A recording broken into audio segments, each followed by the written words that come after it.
Well, thank you. Many of you hopefully will have seen me already, so I will try and skimp on the introduction. My name is Tim Worledge. I am still part of the agriculture team here at Fastmarkets. Despite my presentation earlier, I'm very pleased to say I broadly work across the agriculture team alongside agri-sensors and energy sensors here in the UK, and increasingly closely with the Jacobson team as well. This is my second presentation of the day, so as I said, I will try and keep it short. For this presentation, I'll be talking about some of the issues that the EU's biodiesel sector is facing, tentatively picking out some winners or losers, but I'll first give a very quick introduction to Fastmarkets and where we fit in. You will hopefully, most of you seen this already, so I will skim over it. It starts in metals in 1882, fast forward to 2001, and the group's pulled together some similarly analytically minded and price reporting entities to form a strong metals-based core. And from there on, Fastmarkets, in company with Euromoney, has expanded to take on new areas of price reporting. And from there, more recently, the company has branched out even further with the most recent acquisition of the Jacobsons earlier this year, where the combination of strong price reporting pedigree and trailblazing coverage, let me try that again, of new markets set the group out as industry leaders and a perfect to join us as we build the Fastmarkets agriculture team. Prior to that, I joined in 2020 via the acquisition of a startup agricultural price reporting agency, Census, where as an offshoot to our core role, we focused on primarily pricing bulk agriculture markets, but we also provided services for EU and UK biofuel markets. It is something of a niche area, but the UK's biofuel scheme required an independent price reporting service to cater for its rapidly developing biofuel scheme. And the overlap between biofuels and agriculture made it a tempting proposition for us to be involved in. So I will talk a little bit about the UK's renewable transport fuel obligation. Its use of certificates to facilitate meeting blending obligations in a similar way to the US renewable fuel standard. And we provide insights into how those markets and those ticket markets operate, along with pricing of the RTFC and some European biofuel prices as well. So we're going to talk a little bit about the European car fleet. I think it's a different makeup to the US, and I think it's worth acknowledging that. We will touch a little bit on the rise of electric power, battery powered vehicles as well.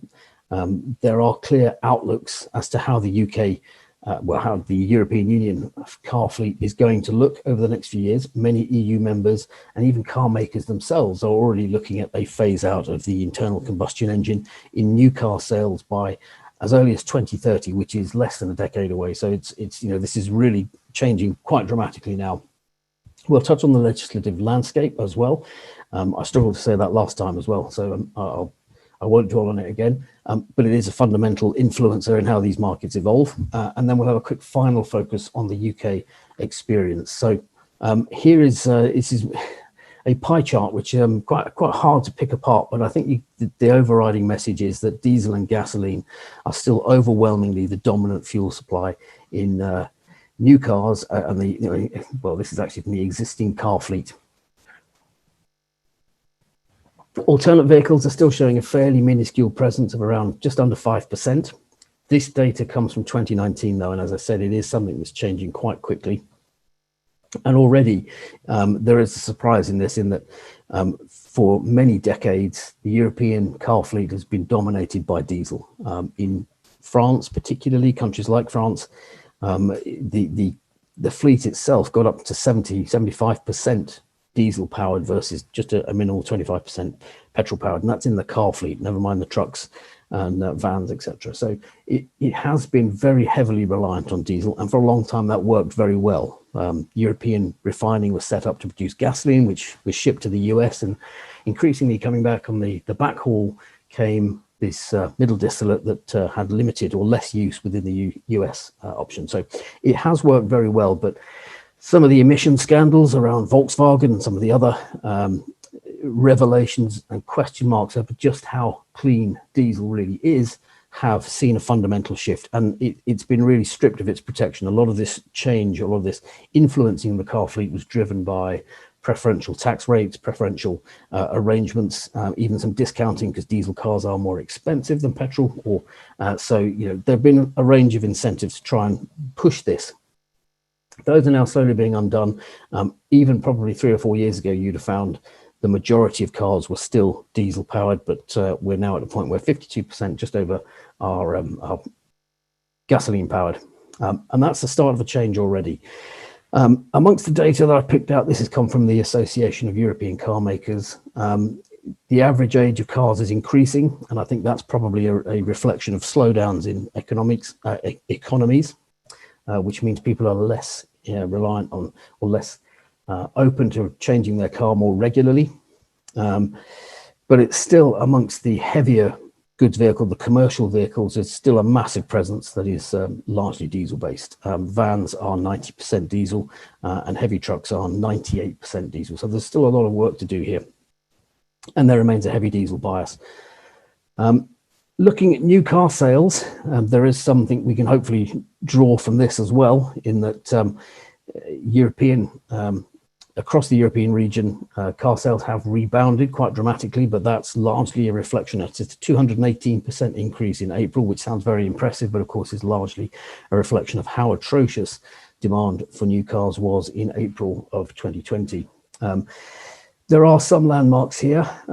March recorded the first million unit sales since December 2020. So there is signs of a recovery, but it is still some way below. And that's significant because as you're talking about the change in the composition of the car fleet, the slower new sales are, the longer cars are staying on the road, the more aggressive that 2030 time frame looks, and fundamentally the longer liquid fuels remain, demand for liquid fuels remains beyond that point. So I think that's one of the key metrics to look at. In breaking it down into the areas, you have seen that electric vehicles are gaining traction. Battery electric vehicles, BEVs, which are in the first graph on the right hand side, are showing some signs of growth, nearly doubling since the first quarter of 2020. But you can see there's actually a bit more preference for the hybrid versions, the PHEV, plug-in hybrid, and the hybrid, which I think tends to be called the mild hybrid, where sales of those have really picked up. And I think that probably reflects, to some extent, still a little bit of hesitancy in the mind of motorists as to whether they're fully prepared to go 100% battery driven, even at this stage. So as I said, the previous data, 2019 data, was a year or so out of date, but this Q1 2021 gives us a little bit more insight into those patterns and how that's evolving now. So these will underpin some of the changes that are coming up. I'm going to talk a little bit about battery power because I think you can start to see here that we're reaching a critical mass with battery and electric vehicles. And that's a significant point, because where it's been a bit more of a futuristic option, where it's been something that people have been, that technology enthusiasts have perhaps adopted early, or perhaps the environmentally conscientious who have deep pockets, they've maybe adopted early. As this starts to enter the mainstream, you're going to start to see some of the exposure to the regular utility of having these cars and how they perform in each of the day-to-day tasks that we are trying to use cars for. So this is going to be a real make or break potential, and it's a terrible pun, but this is where the rubber meets the road. I've picked a couple of headlines that I think illustrate my point. Some of these are desperately middle class, and I love them for it. They're very English. The Times over the weekend came out with a headline on electric car charging wars and how neighbours are actually falling out with each other because these things are seeing cables strewn across pavements. People are tripping over them. People are worried it's my go on the charger. All of these little niggling things that are starting to chip away at the mystique of a battery powered car. There was some data we picked up at the beginning of May relating to a California study that suggested new cars in California, new owners of electric vehicles, 1 in 5 of them will actually switch back to a conventional powertrain when they come to renew their car. And that's again another thing that's going to potentially add to the slowdown in the adoption. And it's hard to feel sorry for anyone who can afford a new electric Porsche, but a couple from Kent took 9 hours to travel 130 miles. And the key here that the paper picked up on is that they just could not find capacity to recharge the car as it needed to be recharged. So trying to trundle around, finding somewhere where you can recharge a Porsche took time. You then have to sit and wait. I mean, we all fill up our cars. It takes less than 5 minutes to fill a full tank of gas. And we're looking at potentially 30 minutes, 40 minutes, up to an hour to recharge the battery on some of these cars. So this is where the practicality of having a battery-powered car starts to be exposed to the idealism of saying, look, I'm part of this vanguard. And I think that's going to be an interesting to see how that dynamic plays out.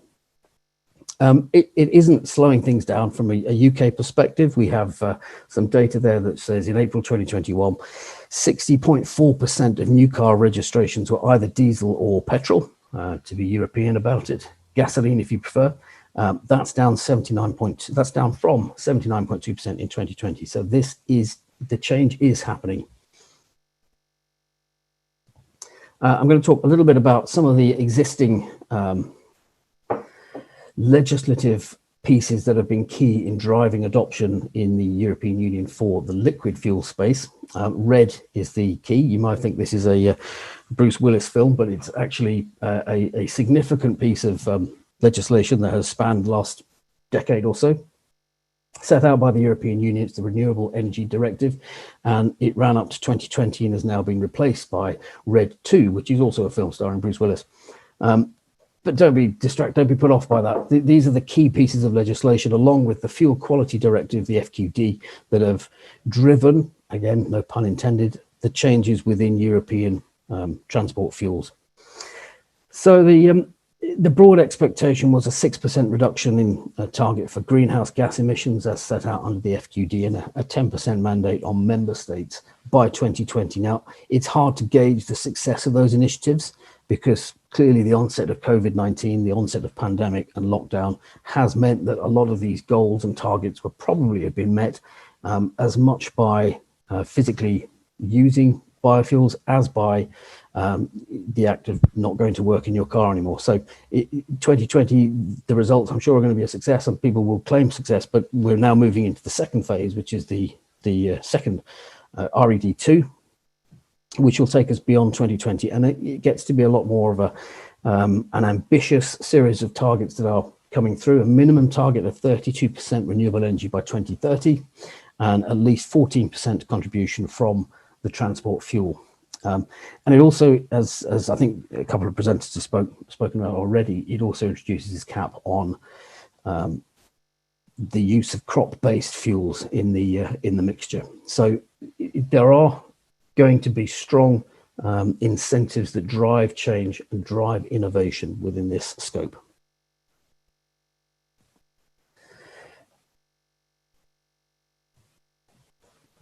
RED 2 also sets out for the first time an advanced biofuel concept, which is specific to certain feedstocks that clearly are waste-based. We're trying again to lay the ghost of the food versus fuel debate. And a lot of the feedstocks that have been considered here, we've got all sorts of things that are very, very clearly waste, manure, even sewage treatments in some cases are things that people are looking at from a biofuel perspective. We have the phenomenon of fatbergs in the UK. I don't know how widespread this has become, but these are great big lumps of waste oils and fats that have cooled and congealed within the sewage system and cause all sorts of obstructions and problems that have to be chipped out, but can then be recycled and turned into high value biofuels. Bagasse is a picture there of, I wasn't sure what bagasse is, it's sugarcane residues, of course. Anything that comes out of an agriculture thing, again, clean corn, cobs, husks, all stuff that contains the lignocellulosic energy, finding ways that you can unlock those and actually turn them into a power. So this is a very clear expectation of some of the feedstocks that were going to be encouraged over the next few years. And of course, again, key to that is going to be used cooking oil, which has already made significant inroads into the European landscape. I think it's fair to say as well that the movement away from crop-based feedstocks has caused mixed feelings for the biofuel sector, and it's really driven. We've seen the whole dynamic is driving all sorts of ructions within that space as well, where perhaps a biofuel or a sustainable fuel advocate would have spoken with one voice a decade ago. You now have examples of lobby groups that are there to drive the progress of sustainable fuels are splitting, because some are tending to focus on the adoption of battery power, some are tending to focus on the adoption of these new sort of waste-based feedstocks, and some are still clinging to, there is a very big base here that is still producing ethanol and FAME Zero and RME from conventional crop-based products. So it is actually driving splits within the industry itself, within the lobby groups that have spoken with one voice in the past. So that is going to be an interesting dynamic that is going to weaken some of the voices at the decision-making level. As I mentioned earlier, though, the European Union does have a fairly substantial diesel bedrock split between the car fleet, the truck fleet, the train fleet as well at some level, and in some countries. So something in the region of 12.9 billion litres of biodiesel was produced in 2019, split between FAME, RME, UCO, and HVO, which is the super biodiesels that companies like Neste have pioneered, and which have been increasingly being the focus for companies like Total as well, Repsol, Eni in Italy as well. Much of that capacity is in Germany, France, the Netherlands, and Spain. I spoke a little bit in my presentation earlier about the use of double counting. One of the mechanisms that the European Union has used to try and drive the adoption of waste-based fuels has been literally double counting 1 litre of these waste-based fuels counts for 2 litres within a mandate. So that has been able to that has favoured some of the adoptions of these prices, even though UCO and UCO have traded at a premium to most of the other crop-based fuels. The fact that you can get 1 litre of UCO and will hit 2 litres of your obligated supply provision has favoured that use. So there's a bit of maths involved, but the flip side of that is that the incentive has been such that it has raised questions over how used cooking oils are certificated, and there have been some instances where both UK and Dutch authorities have been involved in fraudulent activity. Essentially, a company that was passing off waste-based fuels or passing off crop-based fuels as waste-based fuels in order to sell it at a slight premium in order to secure these sorts of preferential schemes, secure access to these sorts of preferential schemes, resulted in companies being shut down. It resulted in it got to be a vicious cycle in that as you shut down some of these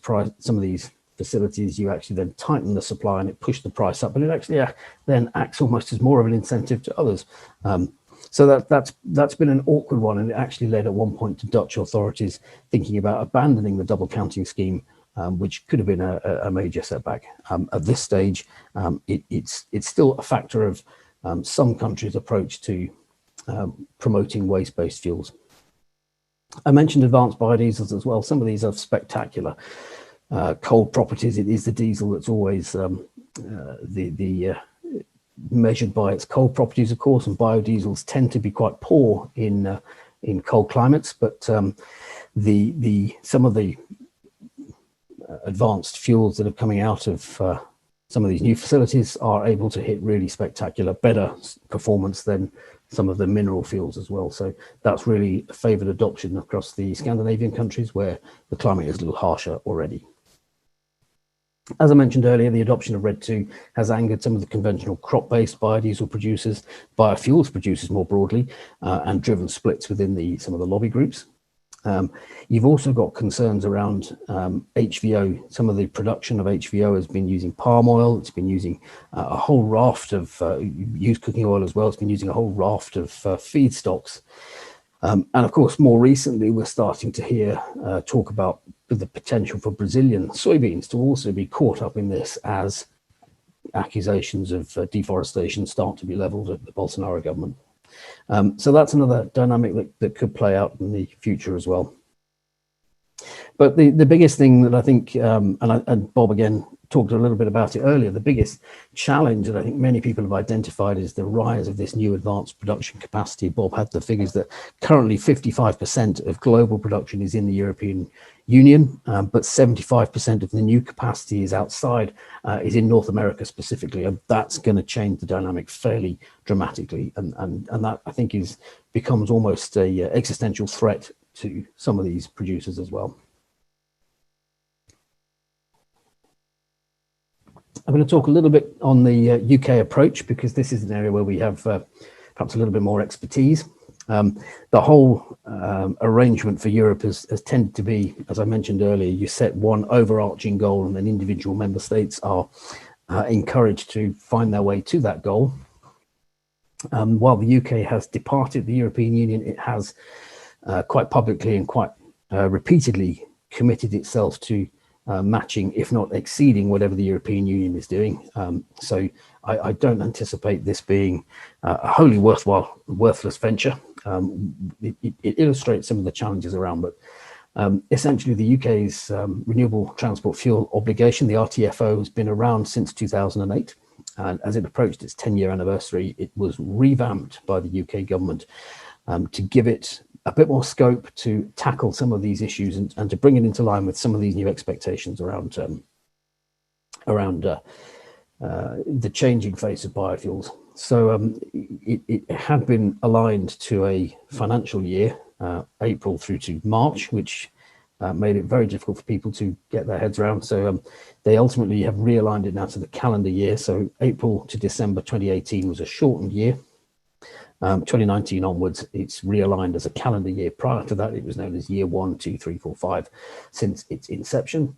And it, as you can see from this little table on the right-hand side, it set out a very simple mandate that said 4.7 in the final year 10, 4.75% of total UK fuel use was going to have to be sustainable from a renewable fuel. You have three ways to hit that target. You can either, one, blend physical fuels into your fuel, and anyone supplying over 450,000 litres of fuel into the UK is obligated to follow the RTFO. So you can either blend that physically, or you can buy a certificate that says you're effectively taking away someone else's surplus obligation and able to demonstrate compliance through buying their excess ticket. So you can trade a ticket, an RTFC, or you can pay a penalty, and the penalty price is designed to act as a deterrent. Nobody wants to be using the penalty, but it's also there to cap the price of the biofuel obligation, so that when periods of volatility occur, when feedstock prices spike, or when other things happen, the UK motorist is shielded to some extent, because people will just pay the buyout price. From 2018 onwards, it's fundamentally re-examined. It's expanded. The obligation leaps from just under 5% to just over 7%, which is a fairly major hike. And then it commits to a year-on-year expansion right through to 2032, when it stands at 12.4% of the road fuel supply, or the transport fuel supply. As part of that change, they also introduced a three-tier system, in that the crop obligation would be wound down. So from 2018, only 4% of that obligation should come from crop and waste-based products. By 2032, that's going to be wound down to 2%. And it introduced a new development, and these are the advanced fuels. These are the more exciting categories that are coming from things like synthetic gas, some of these projects, some hydrogen projects, some aviation fuels, and other cutting edge technology. And the obligation came in 2019 at 0.1%, and then again rises through the year until it reaches, I think it's just over 2%. I've actually got a picture of myself over there. Yeah, 2.8% by 2032. In between, the rest of the obligation is padded out with waste-based products, so used cooking oil, etc. So it's a very clear mandate. It's a very clear pathway, and it does seem to be encouraging investment and expansion and in growth. The problem is that at this stage, we're now at 2021. The development fuel obligation is 0.5% of the total fuel supply, and there still isn't really anybody producing in volume the development fuel to meet that mandate. So everybody who's carrying this obligation is having to pay the buyout clause, which is set at about 80 pence a litre. The other thing to note about the scheme is that for the conventional, the crop-based and waste-based fuels, the buyout price was set at 30p, which probably doesn't mean a huge amount to the audience, and I can only apologise. But on a certificate basis, those prices will reflect what's happening in the biofuel markets. So if it makes more economic sense to blend physically, you will get the volumes and blend it into the mixture. If it makes more sense to trade a certificate, if those are cheaper, you'll switch to the certificate. And that's another way of giving people flexibility and option in meeting their mandate.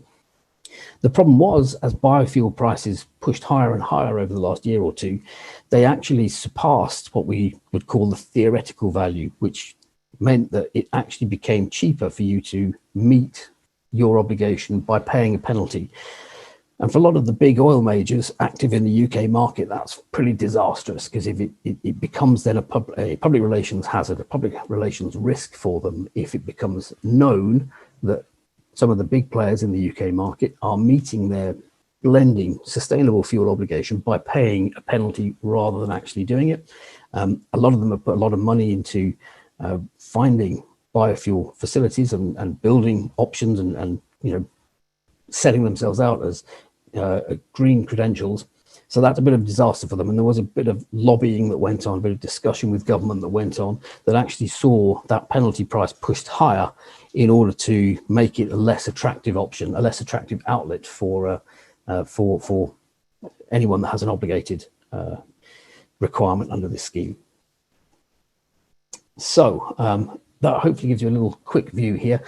It has had an impact in the way that the UK feedstock supply is met, or indeed how the production slate, the actual fuels that go into meeting the biofuels are met. And you can see we've gone from what is the black and orange is biodiesel and bioethanol. So we've got a very dominant biodiesel, bioethanol supply through from 2011 onwards. More recently, you have all manner of new fuels that have come into the mixture and have really started to make it a lot more diversified here. So that's a sign that this process is changing some of the fuels that are being used.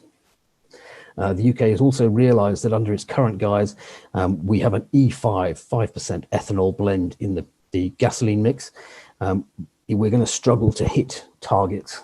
It's effectively a blend wall that's approaching. So the UK has announced that it will be moving to a 10% ethanol blend from September, I think, E10. And you can see that last column at the very end of the graph there is December 2020, when demand has collapsed quite dramatically. And that's the point at which, I don't know how it's referred to in the US media, but in the UK it's known as the Kent variant, a variant of COVID that came out of the county of Kent, just south of London, exploded from there, spread very quickly through the UK, and then went on, I think, to become quite a major variant known throughout the world as well. So that's the point at which the UK went back into lockdown, and you can see again the impact that that's had on not just demand but supply as well, as it has to redraw itself to cater for that sudden collapse in activity again. I think one final slide from me. It is hard to pick out winners and losers. I think the big fear, looking at, and I know Bob said earlier that you've got a lot of capacity that's coming online in North America. The big fear is that even if a minority of that volume comes online, that minority of that production comes online, it's going to make it challenging for the European market to secure some of those essential feedstocks, and that's a supply crunch that is only exacerbated by restrictions on palm oil, particularly, but other crop-based products going forward as well. So there are big challenges there, and that's, as I said earlier, I described it as an existential threat. And it does have the potential to do that. The European Union has been out there for a long time building this capacity to meet its biodiesel demand, and suddenly it runs the risk of potentially not being able to secure that supply. And you can see a little bit of this going on here. Again, this is the UK's import slate, so where the production has come from, and you can see towards the end there we were very reliant on UK and US used cooking oil to meet some of our mandates. Fast forward only 3 or 4 years to the day, and the volume of used cooking oil coming out of the US has dropped off dramatically, and that I think reflects the fact that more of it is staying within the US and finding a home within the US. We've been sort of pushed out of some of the supply chains. France and Spain only 3 or 4 years ago were significant exporters of used cooking oil into the United Kingdom. They are now not present in the list of top 10 exporters here at all. And you can see the growth of China, you can see the growth of Malaysia as well.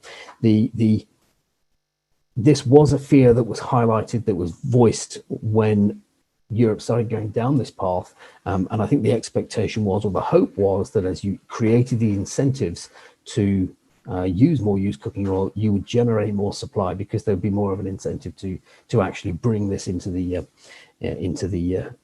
supply chain. And there's still scope for that to happen. I think potentially there's still scope for that to happen. We certainly had a situation where only a few years ago, and Ryan sort of mentioned it, where restaurants were actually able to buy their virgin vegetable oil at one price and sell their used cooking oil at a higher price. That certainly is no longer the case, but there is the potential for that to, and it got very, very cutthroat with rival used cooking oil collectors allegedly stealing things off each other and sneaking around and picking up a day ahead of their rival, so that it has got a little more regulated, it has got a little bit more controlled, but it's still the potential is there. George, you've reappeared, so I'm guessing it's time to stop sharing my screen.